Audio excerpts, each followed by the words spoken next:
Now, with the IMF agreement, we have had creditor assurances from bilateral creditors as well as other partners, including the Paris Club. But here we have candidates who are promising a reversal of economic policy, reversal from the IMF agreement and renegotiation. Some say we will completely do away with the IMF, while there are laws now that are looking at policy implementation. So what does it mean for a country like Sri Lanka if either of this happens? So, of course, starting off, I don't think we can go without an IMF program, because most of the debt restructuring agreements with most of the creditors, everything depends on that. So if those go away, this country, we could very well be back to square one. That's 2022. Mm-hmm. So the other two options are, of course, continue this way, but also as proposed amend the IMF program to a certain extent. But is that possible? That should be possible, at least from what we hear from the IMF.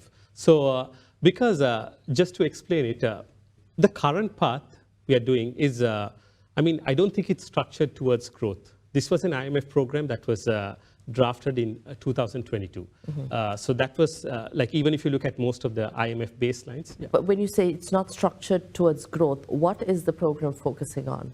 So the program is mostly focused on bringing stability. Mm-hmm. So that was the primary goal. Isn't that what Sri Lanka requires? Yes, that is what we require. And I think, of course, stability is something that's needed in the next 10 years, maybe. Mm-hmm. We always need macroeconomic stability is something that is a given, that should be there. That's the base. Mm-hmm. But we need to grow beyond. So there are certain things like, for example, by what I mean by amending the IMF program is not on the major benchmarks, but on how we do it. Like, for example, the tax slabs. Like anybody earning over 300,000 rupees, that's basically most of the professionals in Colombo. They come in above that is in the highest tax slab. Mm-hmm. So even if you look at the richest person in Sri Lanka, they pay basically the same rates. So in this sort of an environment, we also need to keep our businesses intact. Right? We are going to be in a position to come out of this crisis. Mm-hmm. Or if you just go on the path of stability, of course, that's the bare minimum, we can, of course, run into another crisis. Is it wise for Sri Lanka to look at growth, target growth?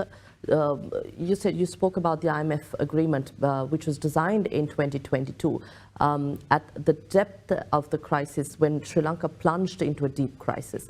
At that time and even now, is it viable for Sri Lanka to look at policies that take the country towards growth before stabilizing the economy, or should we go on this path of stability for the next 10 years or so, as you said, and then look at a growth strategy? Sure, yes. So answering the question, when I say moving towards an export-oriented economy, it doesn't mean that we have to move away from stability. Mm-hmm. Of course, we need to have the macroeconomic stability is much needed. Of course, we cannot become an export-oriented economy with fast growth while having inflation up, or while the interest rates are up, or where we have shortages of essential items. So, of course, debt sustainability, everything has to be kept in place. But what I'm talking about is that there are other ways to achieve debt sustainability. One thing is, of course, grow the economy. Mm-hmm. So then, we can achieve the 95% that's required by 2032. But at the same time, also balancing the fiscal side. Like, for example, just to give an example of Japan. Mm-hmm. Like our debt to GDP ratio right now is 115%. And, people say it's high. And of course it is, because our interest costs are high.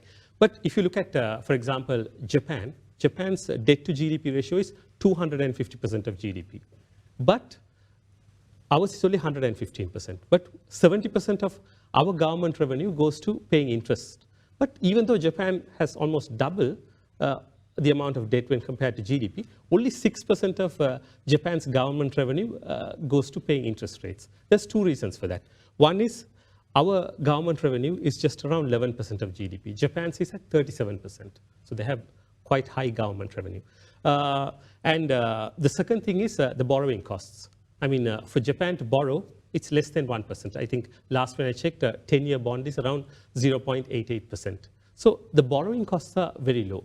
So in order to achieve that, even if we keep the debt at over 100%, we can bring down the interest payments, which are costing us a lot of money, by getting the fiscal side this thing. So that's why the IMF has put in the 2.3% primary budget surplus that's required. And a point that I always emphasize is that we've only achieved 5 times in 75 years a primary budget surplus. That is expenditure minus revenue minus the interest payments. And when it comes to expenditure minus revenue, I don't think we have ever achieved it in 75 years. So obviously the financial... Is it possible for us to achieve? At the moment, like we are struggling with achieving a 2.3% primary budget surplus, taking away the interest payments. So if you are going to take interest payments also into account, I think we've got a long way to go.